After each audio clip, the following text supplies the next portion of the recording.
হুঁশিয়ার ইউনূস, হুঁশিয়ার ইউনূস, হুঁশিয়ার।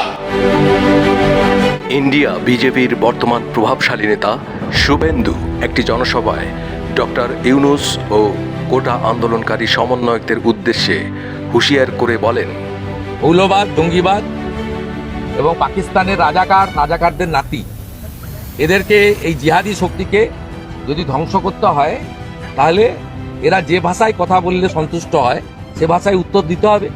এটা আমাদের সকলের দাবি এবং আমাদের আশা যে 1.5 বছর ধরে পাকিস্তানের অত্যাচার সহ্য করার পরে ভারতীয় সেনারা ভারতবর্ষের নেতৃত্বে এক স্বাধীন রাষ্ট্র বাংলাদেশ তৈরি করেছিল। পাকিস্তানরা পরাজিত হয়েছিল। পাকিস্তানের সেনাধ্যক্ষ নিজামী আত্মসমর্পণ করেছিল ভারতীয় সেনা ভারত সরকারের কাছে। একইভাবে ব্যবস্থা নিশ্চিত হবে, এটা আমরা আশাবাদী।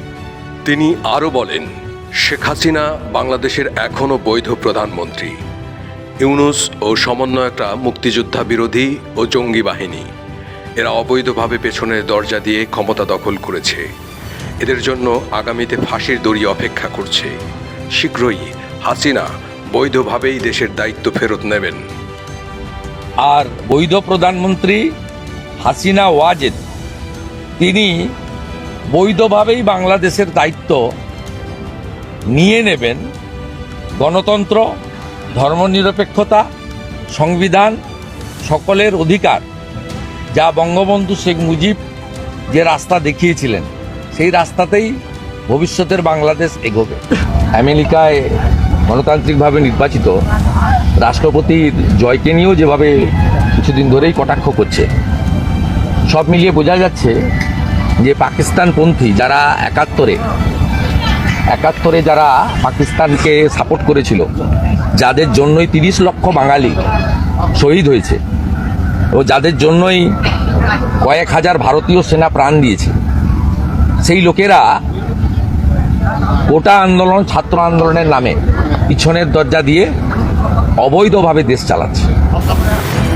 এছাড়া তিনি হেফাজতকে রাজাকার আখ্যা দিয়ে যা বললেন, 1.5 বছর লেগেছিল এই রাজাকারের বাচ্চা, হেফাজতের বাচ্চা, এদেরকে ভারত বিরোধীদের সোজা করতে। অবৈধ লোকেদের উৎখাত করব, বড় বড় কথা। বাংলাদেশের মুক্তিযোদ্ধাদের গলায় জুতোর মালা দেওয়ায় যা বললেন এই প্রভাবশালী নেতা। বাংলাদেশের মুক্তিযোদ্ধার চেতনা এবং আবেগ যারা অস্বীকার করবে তাদের কপালে জুতোর মালা নয়, গোলাম নিজামীর মতো দড়ি অপেক্ষা করবে। কাজ নেই তো খই ভাজ। আমার মনে হয় ভারত সরকার ওই চিঠিটা ডাস্টবিনে ফেলে দিয়েছে, কারণ ভারতবর্ষের ইতিহাস জানে না এই নাবালক উপদেষ্টারা। এই সুদখোর মোল্লা ইউনূস এ জানে না ইতিহাস। ভারতবর্ষ শেখ মুজিবকে শেল্টার দিয়েছে, ভারতবর্ষ এর আগে মুজিব সাহেবের পুরো পরিবারকে শেল্টার দিয়েছে। ভারতবর্ষ, এরা তো পাতি, চীনের মতো শক্তিশালী দেশ, তার রক্তচক্ষুকে ভারতবর্ষ ভয় করেনি। গুরুদেব দলাই লামাকে ভারতবর্ষ শেল্টার দিয়েছে, চীনের চোখ রাঙানি করেনি। এ তো আমি বললাম না, রাফেল তো দূরের কথা, রাফেলের আওয়াজে পালাবে। এদেরকে কেউ কাউন্টই করে না, মশা মাছি। হেঁটে গেলে মারিয়ে নিয়ে চলে যাব আমরা। কলকাতা শহরে যে গার্বেজটা আজকে সকালে উঠেছে, ওটা যদি কার্গো প্লেন আমাদের এত আছে, আমরা উপরে নিয়ে গিয়ে শুধু ঢাকনাটা খুলে দিই, মোল্লা ইউনূস সহ গোটা ঢাকা চাপা পড়ে যাবে। যারা জুতোর মালা পরিয়েছে তাদেরকে ওই গোলাম নিজামীর মতো দড়ি পড়তে হবে। আমি আজকে বলে গেলাম, এই রাজাকারের নাতিদের অবস্থা কি হয় শুধু দেখতে থাকুন। এরা অতীত থেকে শিক্ষা নেয়নি। বাংলাদেশের মুক্তিযোদ্ধার চেতনা এবং আবেগ যারা অস্বীকার করবে তাদের কপালে জুতোর মালা নয়, গোলাম নিজামীর মতো দড়ি অপেক্ষা করছে। এবং পাকিস্তানের রাজাকারদের নাতি, এদেরকে এই জিহাদি শক্তিকে যদি ধ্বংস করতে হয় তাহলে এরা যে ভাষায় কথা বললে সন্তুষ্ট হয় সে ভাষায় উত্তর দিতে হবে। এটা আমাদের সকলের দাবি এবং আমাদের আশা যে 1.5 বছর ধরে পাকিস্তানের অত্যাচার সহ্য করার পরে ভারতীয় সেনারা ভারতবর্ষের নেতৃত্বে এক স্বাধীন রাষ্ট্র বাংলাদেশ তৈরি করেছিল, পাকিস্তানরা পরাজিত হয়েছিল, পাকিস্তানের সেনাধ্যক্ষ নিজামী আত্মসমর্পণ করেছিল ভারতীয় সেনা ভারত সরকারের কাছে। একইভাবে ব্যবস্থা নিশ্চিত হবে, এটা আমরা আশাবাদী। আর বৈধ প্রধানমন্ত্রী হাসিনা ওয়াজেদ তিনি বৈধভাবেই বাংলাদেশের দায়িত্ব নিয়ে নেবেন। গণতন্ত্র, ধর্মনিরপেক্ষতা, সংবিধান, সকলের অধিকার, যা বঙ্গবন্ধু শেখ মুজিব যে রাস্তা দেখিয়েছিলেন, সেই রাস্তাতেই ভবিষ্যতের বাংলাদেশ এগোবে।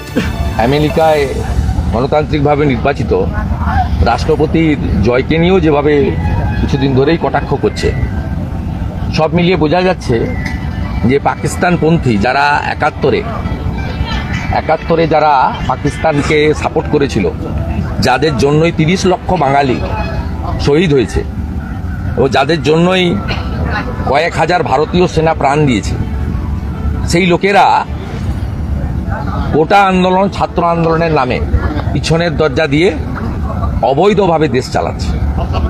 যাহাই ইউনূস তাহাই মমতা। 1.5 বছর লেগেছিল এই রাজাকারের বাচ্চা, হেফাজতের বাচ্চা, এদেরকে ভারত বিরোধীদের সোজা করতে।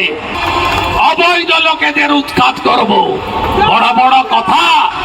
বাংলাদেশের মুক্তিযোদ্ধার চেতনা এবং আবেগ যারা অস্বীকার করবে, তাদের কপালে জুতোর মালা নয়, গোলাম নিজামীর মতো দড়ি অপেক্ষা করছে।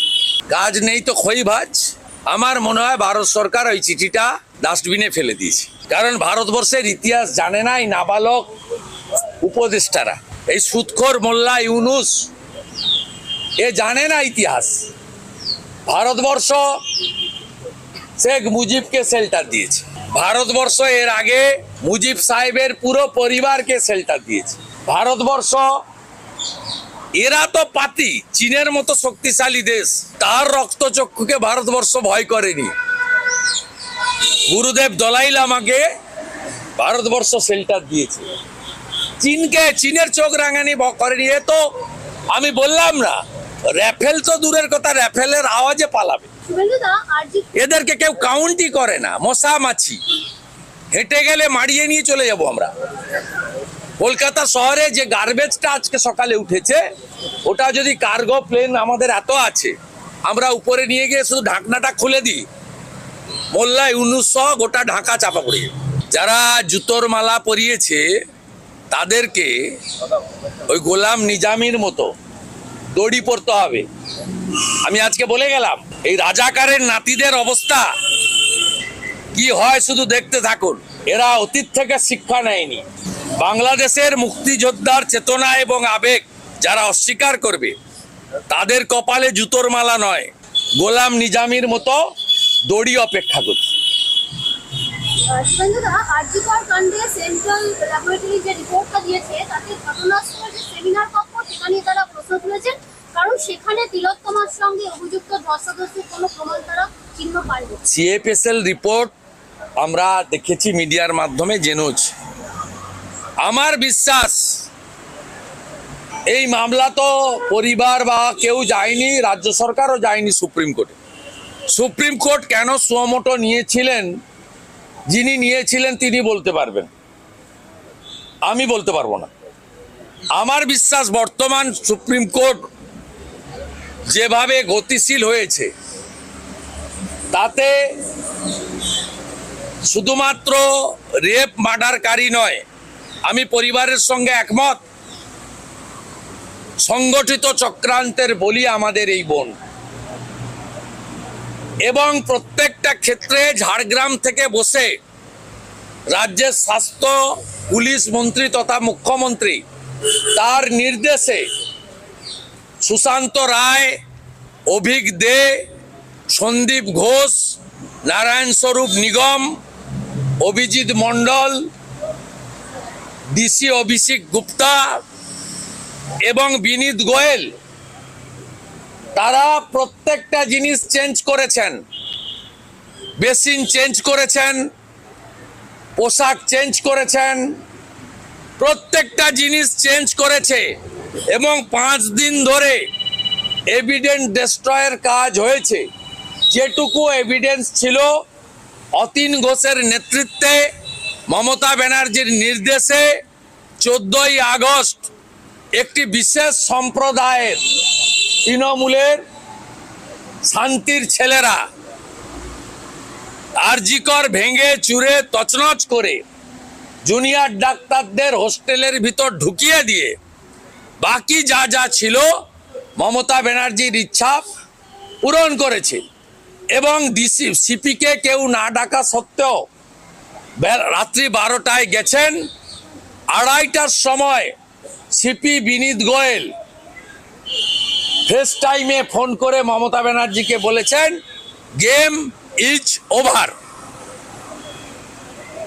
বিনীত গোয়েল destroyed every evidence।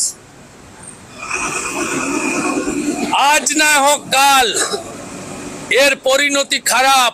84 সালে যারা শিখদেরকে কেটেছিল, বড় বড় নেতা, সেন্ট্রালের মন্ত্রী সজ্জন কুমার থেকে শুরু করে বড় বড় তাবড় তাবড় লোক, পাওয়ারফুল লোক, তারাও ভেবেছিল যে আমাদের কেউ টিকি ছুঁতে পারবে না। আজকে সজ্জন কুমাররা তিহারের জেলে। এদের ভিতরে থাকতে হবে, শুধু বিনীতকে নয়, বিনীত যার কথাই করেছেন সেই মমতা ব্যানার্জিকেও সঙ্গে যেতে হবে। বৈষম্যমূলক ছাত্র আন্দোলন, ওদের ইনকামটা কি?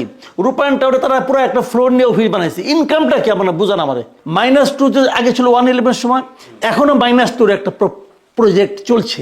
বিএনপি শেষ মুহূর্তে এসে বুঝতে পারছে যে তাদের মূল শত্রু আওয়ামী লীগ না, মূল শত্রু এরা। আওয়ামী লীগকে নিশ্চিহ্ন করার চেষ্টা করাটাই হবে আত্মঘাতী। যে সরকার হিসেবে আপনি সাংবিধানিকও না, আপনি বিপ্লবীও না, তাহলে আপনি কি?